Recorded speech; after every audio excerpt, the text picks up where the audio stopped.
Olá, bem-vindos ao canal.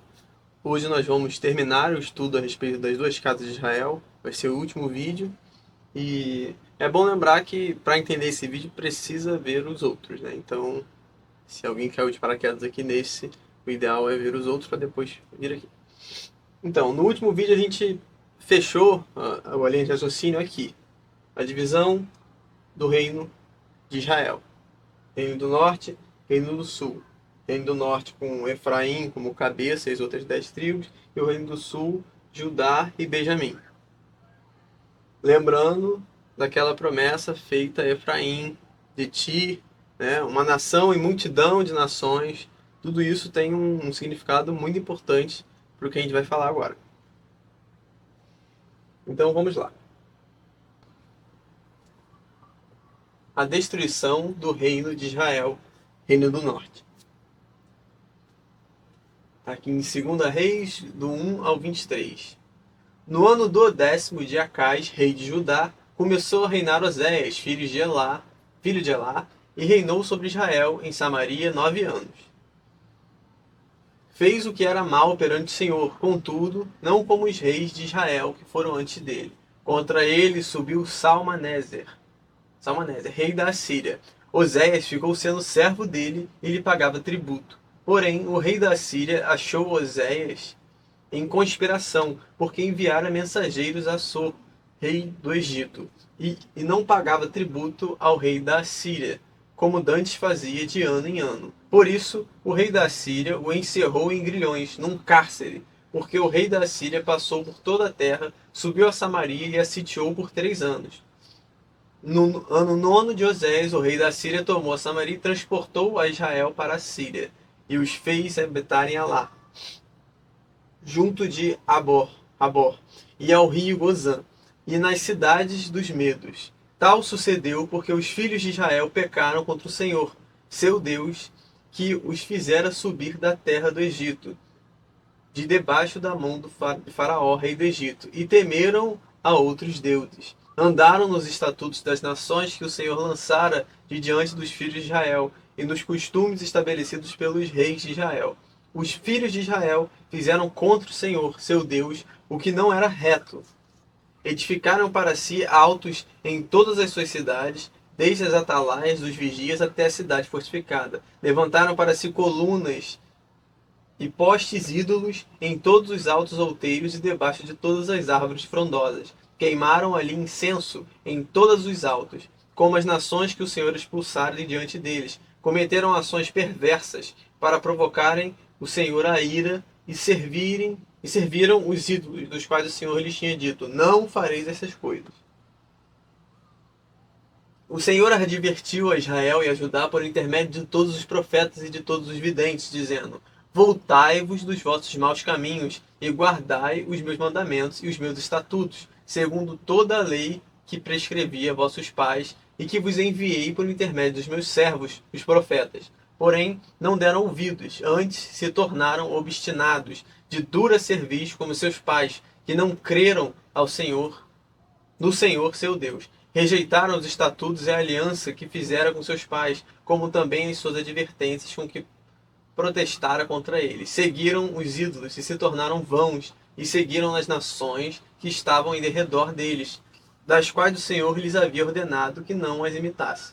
Desprezaram todos os mandamentos do Senhor, seu Deus, e fizeram para si imagens de fundição, 2 bezerros, fizeram um poste ídolo e adoraram todo o exército do céu e serviram a Baal. Também queimaram a seus filhos e as suas filhas como sacrifício, deram-se à prática de adivinhações e criam em agouros, e venderam-se para fazer o que era mal perante o Senhor, para o provocarem a ira.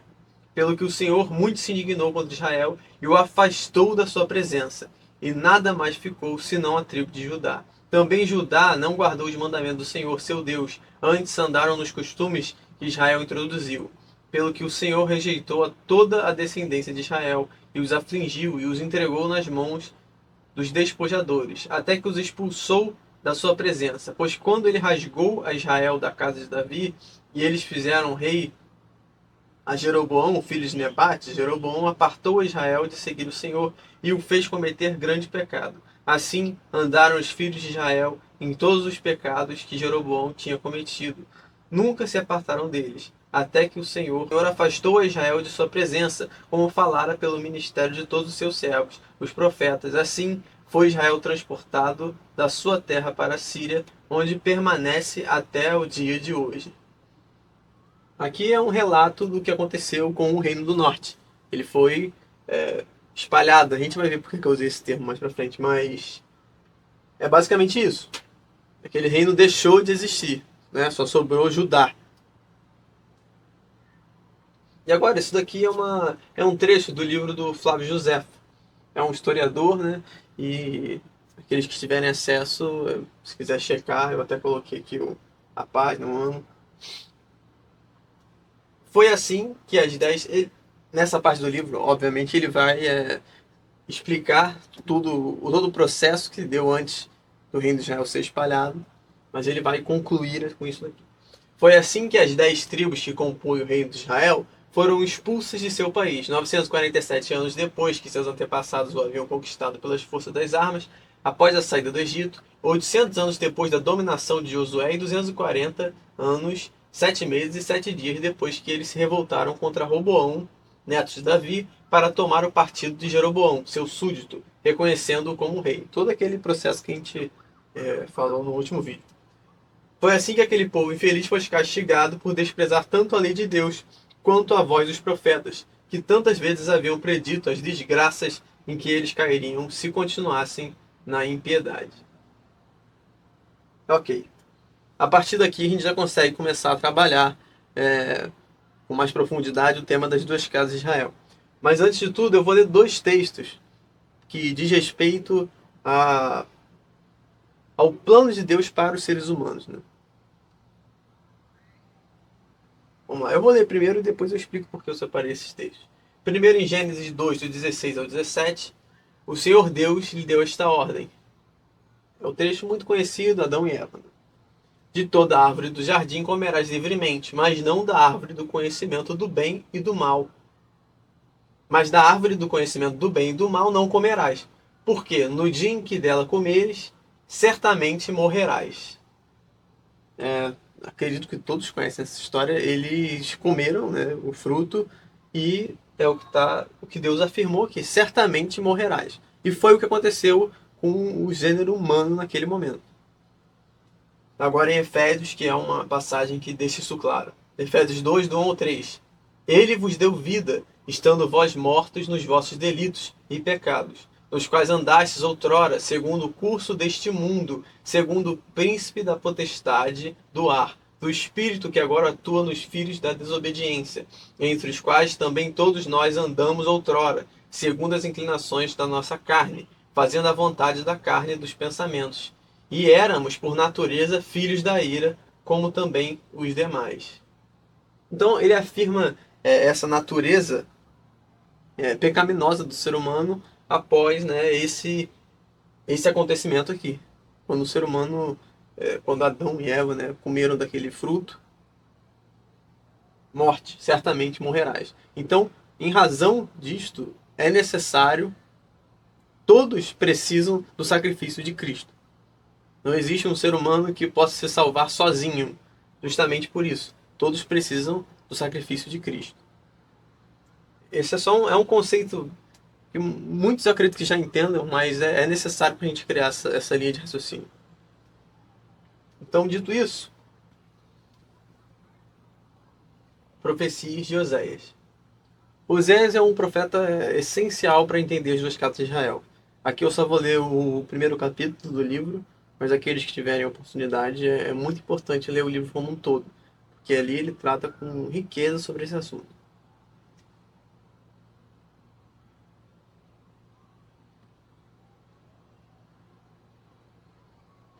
Oséias 1, do 1 ao 5. Palavra do Senhor que foi dirigida a Oséias, filho de Beeri, nos dias de Uzias, Jotão, Acás e Ezequias, reis de Judá, e nos dias de Jeroboão, filho de Joás, rei de Israel. Quando, pela primeira vez, falou o Senhor por intermédio de Oséias, Então o Senhor lhe disse: Vai, toma uma mulher de prostituições e terás filhos de prostituição, porque a terra se prostituiu, desviando-se do Senhor. Foi-se, pois, e tomou a Gomer, filha de Diblaim, e ela concebeu e lhe deu um filho. Disse-lhe o Senhor: Põe-lhe o nome de Jezreel, porque daqui a pouco castigarei pelo sangue de Jezreel a casa de Jeú, e farei cessar o reino da casa de Israel. Naquele dia quebrarei o arco de Israel no vale de Jezreel.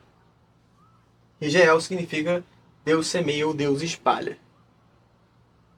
Então, isso aconteceu, essa profecia é antes daquilo que a gente acabou de ler sobre a destruição do reino do norte e né, quando Deus afastou aquele povo da presença dele. Aqui é uma profecia sobre este momento. Tanto que esse é um ponto tanto enigmático, né? Por que ele pediu para o profeta se casar com uma prostituta, ter filhos com ela, mas ele está querendo pontuar aqui a relação dele com este povo. Que era um povo, como a gente leu ali, que se prostituía e tudo mais, isso é tudo espiritualmente falando. Prostituição, espiritualmente falando, é você, né, adorar a outras coisas que não a Deus. É você colocar o seu coração em outras coisas que não em Deus. Então, Jezreel, Deus espalha. Farei cessar o reino da casa de Israel. E de fato isso aconteceu. Deus espalhou aquele povo.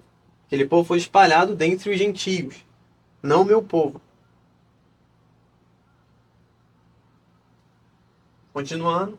Aqui é o capítulo 1 de Oséias. Tornou ela a conceber e deu à luz uma filha. Disse o Senhor a Oséias: Põe o nome de desfavorecida, porque eu não mais tornarei a favorecer a casa de Israel, para lhe perdoar. Porém, da casa de Judá me compadecerei, e os salvarei pelo Senhor, seu Deus, pois não salvarei pelo arco, nem pela espada, nem pela guerra, nem pelos cavalos, nem pelos cavaleiros. Então, aqui já está traduzido, mas em algumas Bíblias vai estar Loruama, o nome dessa filha, que significa desfavorecida ou não amada. Mais uma característica para esse povo, desfavorecida, não amável, falou aqui da casa de Israel. Então a gente tem Deus espalha e desfavorecida, não amada. Porém, da casa de Judá me compadecerei. Isso é um ponto importante também, porque de fato os judeus, posteriormente eles foram levados cativos, né? 70 anos na Babilônia, só que eles retornaram. O reino de Israel ele não retornou.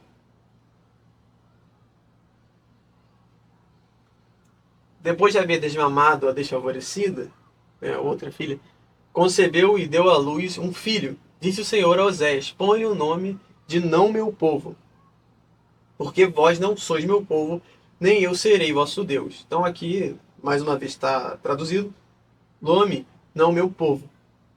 Outra característica para esse povo.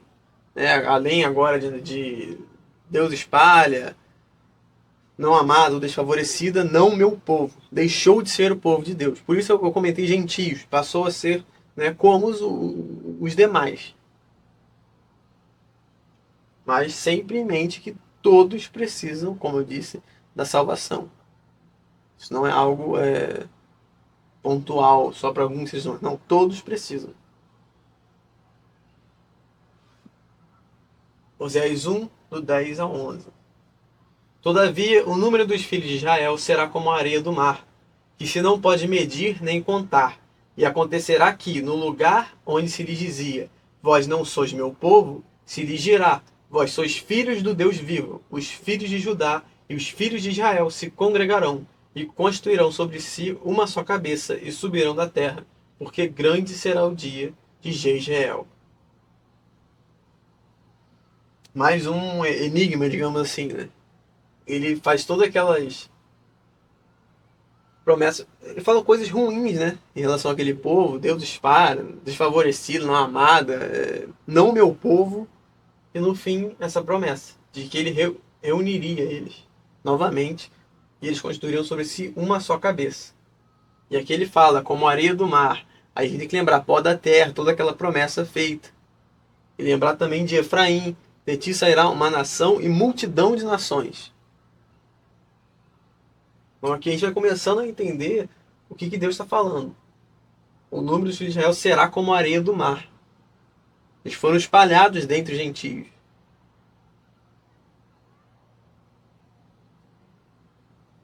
Dito isso,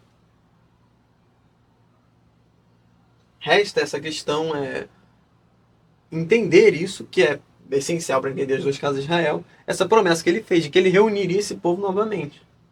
Só que esse povo foi espalhado, não o meu povo, deixou de ser o povo dele, estava entre os gentios, e só tinham os judeus ali. Então eu vou ler alguns textos no Novo Testamento que vai dar algumas dicas, digamos assim, né, sobre esse assunto. Sobre essa promessa de que Deus traria o povo dele de volta, ele reconstituiria esse povo, né, mas de outra forma. Romanos 9, do 6 ao 8.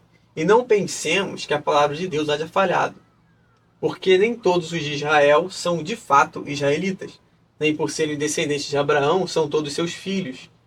Mas em Isaac será chamada a tua descendência. Isto é, estes filhos de Deus não são propriamente os da carne, mas devem ser considerados como descendência os filhos da promessa. Então aqui ele está claramente falando de algo espiritual. Ele não está mais falando de sangue e carne. Ele está falando de algo espiritual. Tanto que aqueles que são israelitas por descendência, por sangue carne, ele fala nem todos são de fato israelitas. Porque o Israel que ele está falando aqui é algo espiritual. E é assim que a gente deve enxergar aquela promessa no livro de Oséias. Espiritual. Deus reuniria os verdadeiros adoradores, que a gente vai ler logo em seguida. Tiago 1. Tiago, servo de Deus e do Senhor Jesus Cristo, as 12 tribos que se encontram na dispersão, saudações. Isso é para quem ele endereçou essa carta, para as 12 tribos. Só que a gente sabe que o reino de Israel foi espalhado, né, e não meu povo. Nem existiam mais 12 tribos. Só sobraram duas, quer dizer, Judá e Benjamim. Mas ele endereçou essa carta a todo o povo. Gálatas 4, 26. Mas a Jerusalém lá de cima é livre, a qual é nossa mãe. Jerusalém lá de cima. Mais uma vez falando de algo além, uma coisa espiritual. É claro que essa Jerusalém aqui, há toda uma questão em relação a ela descer e vai ser algo literal. Mas o que eu digo aqui é eles afirmando que a carne, o sangue, aquilo que era literal, não diz mais respeito a isso. É algo acima disso, é algo maior. É aqui que se pontua aquela questão que a gente falou lá no início, sobre pó da terra e estrelas dos céus. Né? Vamos dar continuidade. Aqui é o próprio Cristo falando. E é aquilo que eu disse. No Novo Testamento eles já tratam sobre o que Deus de fato está buscando. Não era mais sobre carne e sangue, ele não tinha um povo preferido. Todos os seres humanos precisavam dessa salvação. E aqui está aqueles que vão alcançar essa salvação. É nesse texto aqui. Mas vem a hora, e já chegou, em que os verdadeiros adoradores adorarão o Pai em espírito e em verdade, porque são estes que o Pai procura para seus adoradores. Deus é espírito e importa que os seus adoradores o adorem em espírito e em verdade. São estes que o Pai procura. Ele não falou que ele procura aqui somente aqueles que tem o sangue daquele povo. Porque se fosse literal, seria como afirmar que aquela promessa feita ali em Oséias, Deus lá na frente iria identificar dentre os gentios aqueles que ainda tinham um pouco do sangue, né, em relação àqueles do Israel que foram espalhados, iam reunir eles novamente. Só que por esse texto aqui a gente vê que não se trata disso. É outra coisa que ele está falando. Teve um motivo para colocar esse povo dentre os gentios, para que todos os gentios, verdadeiros adoradores, fossem alcançados. E agora, mais uma vez, sobre Cristo, né? E aqui já tratando da promessa feita a Abraão. Colossenses 1, do 18 ao 19. Ele é a cabeça do corpo da igreja. Ele é o princípio, o primogênito de entre os mortos, para em todas as coisas ter a primazia, porque aprove a Deus que nele residisse toda a plenitude. Gálatas 3, 16 e depois do 26 ao 29. Eu fiz um corte aqui, tá bem onde tem esses 3 pontinhos. Ora, as promessas foram feitas a Abraão e ao seu descendente. Não diz aos seus descendentes, como se falando de muitos, porém como de um só. E ao teu descendente, que é Cristo. Pois todos vós sois filhos de Deus, mediante a fé em Cristo Jesus. Porque todos quantos fostes batizados em Cristo, de Cristo vos revestistes. Dessarte, não pode haver judeu, nem grego, nem escravo, nem liberto, nem homem, nem mulher, porque todos vós sois um em Cristo Jesus. E se sois de Cristo, também sois descendentes de Abraão, herdeiros segundo a promessa. Então ele afirma aqui que os herdeiros são aqueles que são de Cristo, aqueles que creem em Cristo. Essa é a linha de raciocínio que a gente tem que criar aqui para entender as duas casas de Israel. Então o descendente, que é Cristo, toda aquela promessa feita a Abraão, é claro que havia uma promessa em relação a sua descendência será como o pó da terra, e isso aconteceu de fato, como a gente viu, por meio de Efraim. Mas é importante pontuar que ele não está falando que Cristo vai ser como o pó da terra, mas se a gente for ler as profecias, né, para quem anotou o que eu falei nos últimos vídeos, é bom deixar isso claro. Existe essa promessa em relação a que eles seriam muitos, porque de fato aquele reino, o reino de Israel foi espalhado entre os gentios, mas existe também o Cristo, o descendente que salvaria todos. O descendente que dentre o pó da terra reuniria as estrelas dos céus, aqueles que seriam estrelas dos céus. É a diferença que a gente estabeleceu lá no iníciozinho. Então, Romanos 9, do 27 e 29. Mas, relativamente a Israel, dele clama Isaías: ainda que o número dos filhos de Israel seja como a areia do mar, o remanescente que será salvo. Verdadeiros adoradores, aqueles que Deus de fato procura. Porque o Senhor cumprirá sua palavra sobre a terra, cabalmente e em breve, como Isaías já disse. Se o Senhor dos exércitos não nos tivesse deixado descendência, ter-nos-íamos tornado como Sodoma e semelhantes a Gomorra.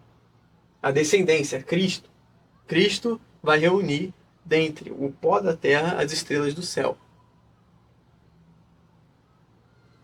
Toda essa questão das duas casas, foram espalhados como gentios, muitos, uma nação, uma multidão de nações.